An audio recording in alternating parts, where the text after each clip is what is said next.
Good afternoon. Today I am going to start from page number 3 about the resource. As you know, resource, the things which are found in the environment, then we take it into use to satisfy our needs. We call it as a resource. Resource planning. To conserve the resource, we have to plan out how the resource can be planned. Planning is the widely accepted strategy for judicious use of resources. It is important in a country like India, which has enormous diversity in the availability of the resources. As you know, our diversity country, we have to plan out about the resources. There are regions which are rich in certain types of resources but are deficient in some other resources. As the resources but are deficient, some of the resources are there, but we have to take it into use. There are some regions which can be considered self-sufficient in terms of the availability of the resources, and there are some regions which have acute shortage of some vital resources. We have to plan out. In our country, some of the states are having good resources, some of the states are not having good resources. So we have to keep it in mind that we have to plan out. For example, now your example is given. The states of Jharkhand, Chhattisgarh and Madhya Pradesh, they are rich in minerals and coal deposits. Like Arunachal Pradesh, it also has abundance of water resources. Arunachal Pradesh in the eastern side, it is having a lot of water resource but lack in infrastructural development like roads, buildings, all this.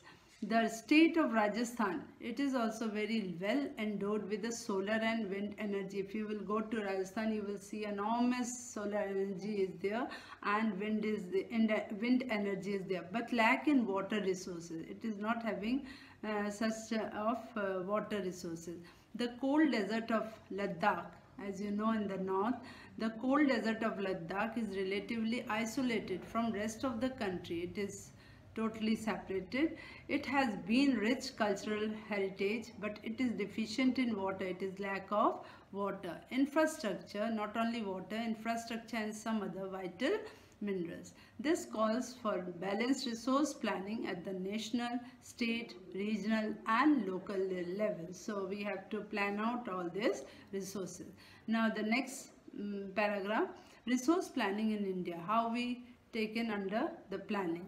Resource planning is a complex process which involves, first of all, identification and inventory of the resources across the regions of the country. This involves surveying, mapping, qualitative and quantitative. We have to plan out in that way the resources which is having a good quality, what type of quantity is there. In that basis we have to do the survey also. Now, evolving a planning structure endowed with appropriate technology, skill and institutional setup for implementing resource development plans. So, in this way, we have to find out how the resources can be planned out.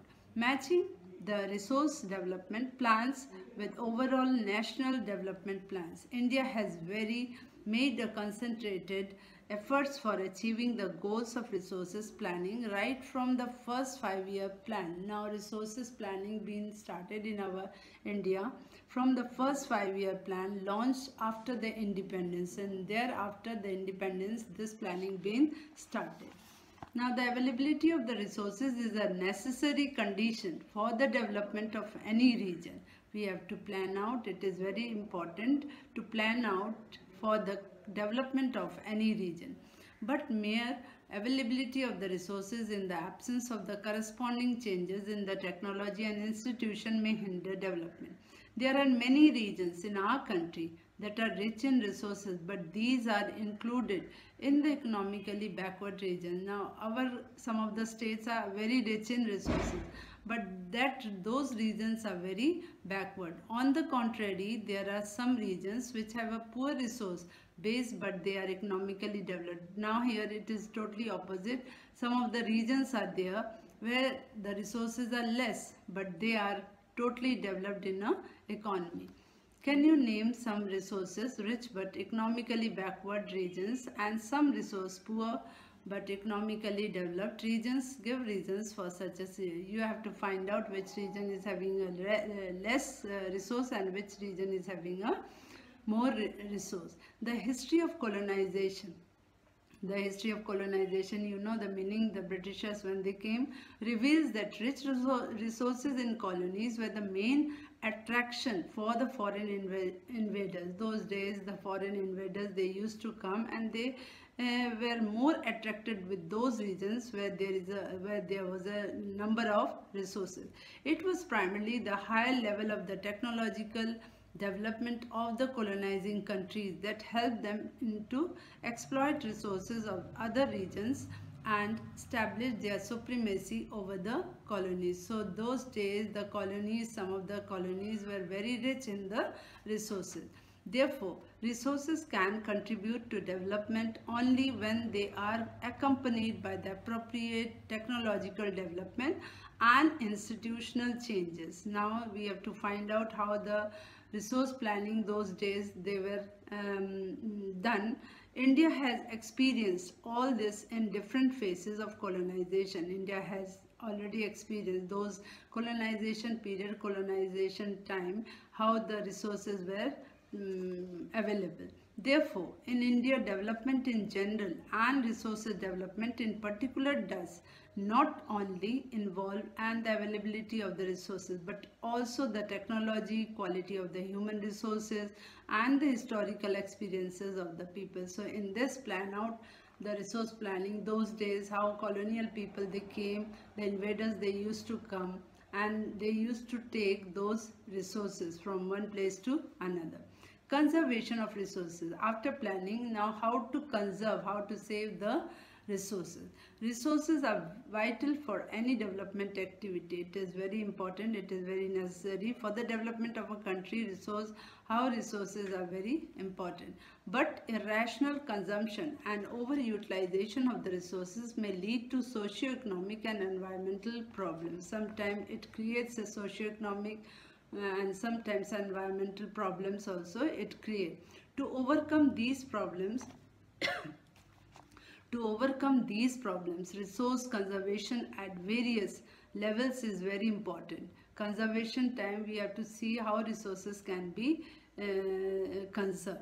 This had been the main concern of the leaders and thinkers in the past. For example, Gandhiji, he used to say how to conserve the resource. He said, Gandhiji was very apt in voicing his concern about resource conservation in these words. He used to say, there is enough for anybody's need. There is enough means resources are more for everybody's need and not for anybody's greed. Greed, you know, lalchi. So that word is used by Gandhiji. There is enough for everybody's need. Enough resources are there who can use more and more, but not for anybody's greed. As he had said, he placed the greedy and selfish individuals and exploitative nature of the modern technology as the root cause for resource depletion at global level. He was against mass production and wanted to replace it with the production by the masses. That means he said resources can be used because there were more and more resources by the people, but not the greedy one they can use. Now come to the next, land resources. We live on land. We perform our economic activities on land and we use it different ways. There is a land, as you know, and this is a resource. We can use it in a proper way in different ways. Thus, land is a natural resource of utmost importance. It supports natural vegetation on the land, what we can grow. Natural vegetation, wildlife is there, human life is there, economic activities, transport and communication system is there. However, land is an asset of a finite magnitude. It is one of the asset. It is one of the important in our life. Therefore, it is important to use the available land for various purposes with careful planning. So we have to conserve in this way, as the land is very important resource. On this, not only human beings are there, even the agriculture, transport is there, communication is there, other thing. India has land under a variety of relief features. So many relief features are there. For example, mountains, plateaus, plains and islands. About 43% of the land area is plain. The land area is totally plain, which provides facilities for agriculture in India. So 43% of the land has been taken under agriculture and few industry also. Mountains account for 30% of the total surface area of the country and ensure perennial flow of some rivers, and 30% of the mountains from where the rivers are there, it is coming, and it's very useful in our daily life. As provide facilities of tourism and ecological aspects. Now here it's given the tourism also, they are tourists also attracted, ecological aspects are there. About 27% of the area of the country is plateau region. As you know, plateau is very rich in minerals. So it possesses a rich reserves of minerals, fossil fuels and forests. Now come to the next topic, that is land utilization. How to take under this use. Land resources are used for the following purposes. Number one, forest. It can be taken under forest. Second, land not available for the cultivation, where it is not available, like barren and wasteland, not to be used in the agriculture. Then land put to non-agricultural uses, for example, buildings, roads, factories, etc. Third is other cultivated and land. Other cultivated land, under here, three things are given. Permanent pastures and grazing. Some of the land is taken for the permanent pasture, the cattle they are taking for grazing. Second, land under miscellaneous tree crops grows and not included in net zone area. Now afterwards I will explain net zone area. Cultivable waste and for more than 5 agricultural years. Now next is fallow lands, where current fallow is given, left without cultivation, where the cultivation is not done, those fallow lands are here for 1 or less than 1 agricultural year. Then second, other than current fallow, left uncultivated for the past 1 to 5 agricultural years. Now here comes net zone area. Net zone area, it is an area sown more than once in a agricultural year. Once, not only once, but it is repeated for many years.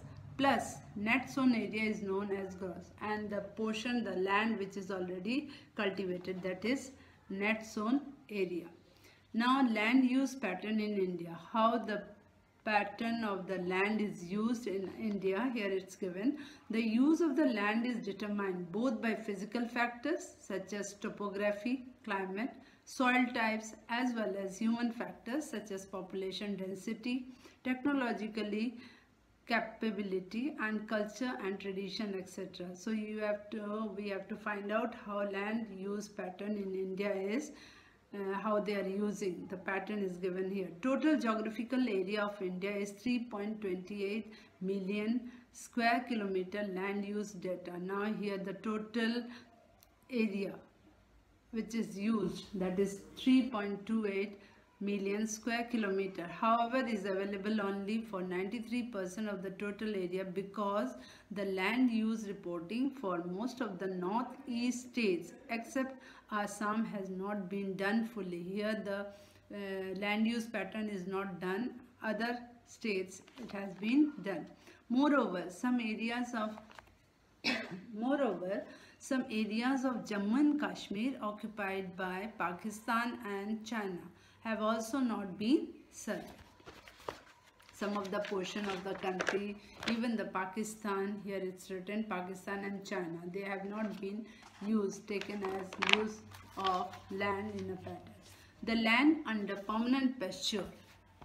The land under permanent pasture has also decreased day by day. Those pasture lands are not being taken. It is also decreased. How are we able to feed our huge cattle population on this pasture land, and what are the consequences of it? Most of other than the current fallow lands are either the poor quality or the cost of the cultivation of the such land is very high. So here it is the quality of the land is very less.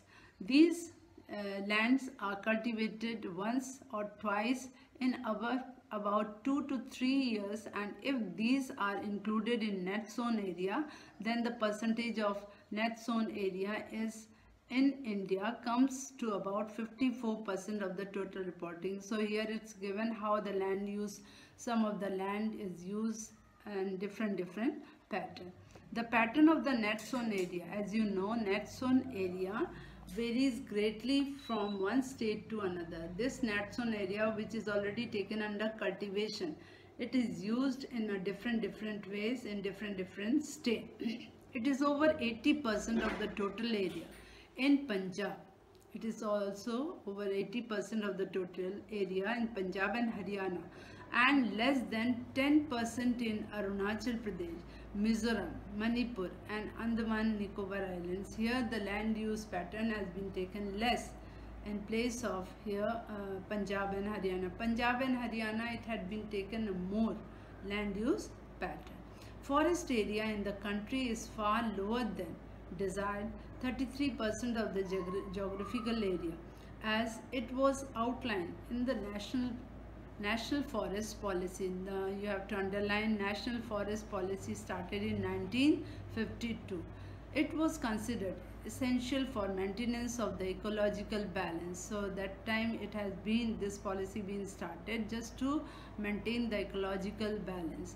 The livelihood of the millions of people who live on the fringes of these forests depends on it. Some of the people who are quietly close to the forest and they are depending on the forest.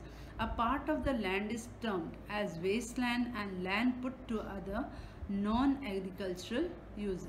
Waste land includes now some of the wastelands which are known as rocky, arid and desert area, and land put to other non-agricultural uses include settlements, roads, railways, industry, etc. Some of the part of the land is becoming rocky and arid, so that had been not taken at use, and some of the land portion is used for settlements, road, railways, industry, etc.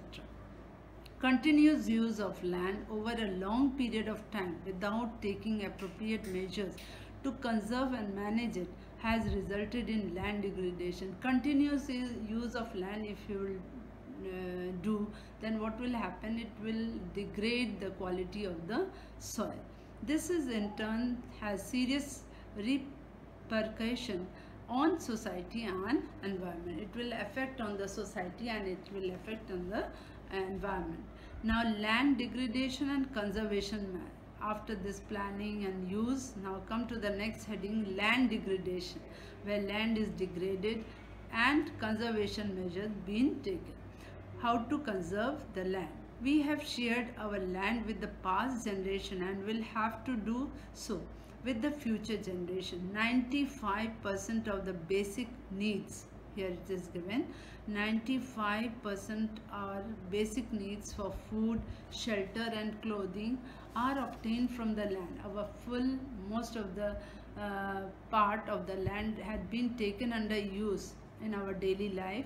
Human activities have not only brought about the degradation, not only human is responsible for the degradation of the land, but have also aggravated the pace of the natural forces to cause a damage to land. Now there are some natural forces which is also the important effect of the degradation of the land.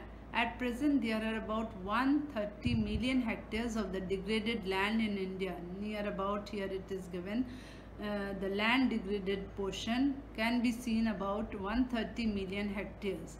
Approximately 28% of it belong to the category of the forest degraded land. Now 28% for the forest degradation, 56% of its water eroded area, and the rest is affected by saline and alkaline deposits. So here is also given some of the human activities such as deforestation. We are cutting day by day trees, that becomes a deforestation. Even overgrazing, mining and quarrying, if you will do continuously, then also the land will degrade and to have contributed significantly in the land degradation.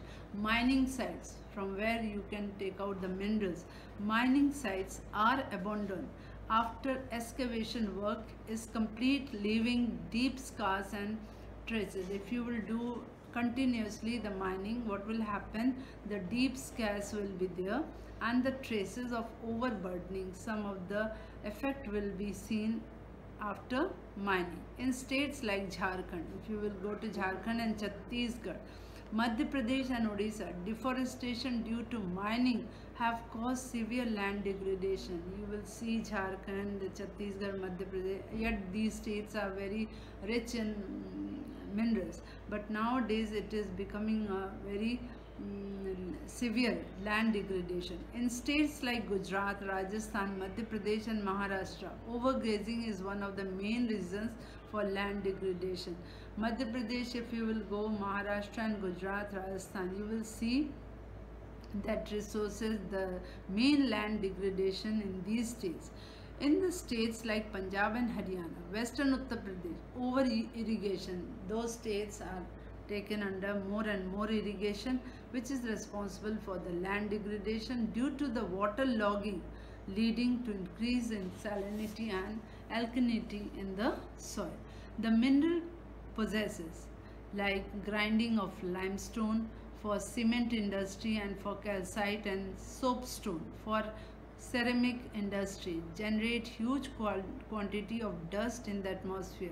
Now day by day people in the industry, they are making cement, calcite and soapstone of ceramic industry. It will pollute the whole atmosphere. It is also one of the big demerit. It retards the process of infiltration of the water into the soil after it settles down on land.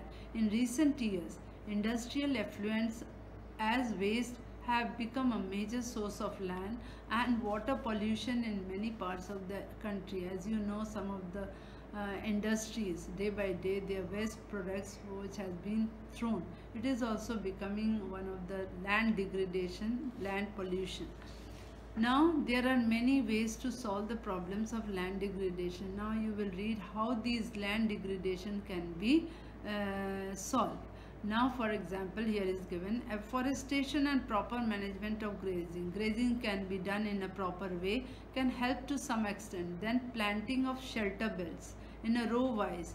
The plants, if it is grown, then land degradation can be controlled, even to control over the grazing. Then stabilization of sand dunes by growing thorny bushes are some of the methods to check the degradation. In these way you can you can grow more and more plants. Shelter belts means in a row way, when the plants are grown, it can stop the land degradation. Proper management of wastelands, control of mining activities, proper discharge and disposal of the industrial effluents and waste after the treatment can reduce. If you will stop all these proper way, then land degradation can be saved. So here it's given, it reduces land and water degradation in the industrial and suburban areas. So land degradation can be affected if all we will stop from this stage, like industry, they are throwing their waste particles, waste products. So we can stop all this for the betterment of the land degradation. So next tomorrow I will start from page number 7, soil as a resource.